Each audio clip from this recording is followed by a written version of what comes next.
خبر شامل کریں گے جرائم کی دنیا سے، جہاں سرگودھا میں نامعلوم افراد کی کار پر اندھا دھند فائرنگ، 4 افراد قتل اور 3 زخمی ہو گئے۔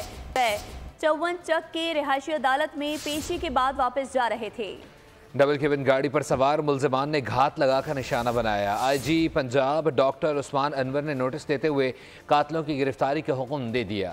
سرگودھا میں خوشاب روڈ پر کار سوار گولیوں سے چھلنی، 1 راہگیر سمیت 4 افراد قتل اور 11 افراد زخمی ہو گئے۔ چون چک کی رہائشی عدالت میں پیشی سے واپس جا رہے تھے۔ ڈبل کیبن گاڑی پر سوار ملزمان نے گھات لگا کر کار پر گولیوں کی بوچھاڑ کر دی۔ مقتولین میں 34 سالہ شفیع، 44 سالہ فضل الرحمان، 45 سالہ ظہیر اور 30 سالہ عبدالستار شامل ہیں۔ پولیس کے مطابق واقعہ ذاتی دشمنی کا شاخسانہ لگتا ہے۔ عینی شاہدین کا کہنا ہے کہ ملزمان کار پر 5 منٹ تک گولیاں برساتے رہے۔ آئی جی پنجاب ڈاکٹر عثمان انور نے نوٹس لیتے ہوئے قاتلوں کی گرفتاری کا حکم دے دیا۔ ڈی پی ڈاکٹر اسد اعجاز کا کہنا ہے کہ ملزمان کو جلد گرفتار کر لیں گے۔ جب 2 فریق عدالت سے پیشی بھگتنے کے پاس راستے میں جاتے ہوئے جو ہے ان کی آپس میں مڈ بھیڑ ہوئی، جس میں ایک پارٹی نے دوسری کے اوپر فائرنگ کی۔ میں خود بھی موقع پہ گیا اور ساری چیزوں کو دیکھا گیا۔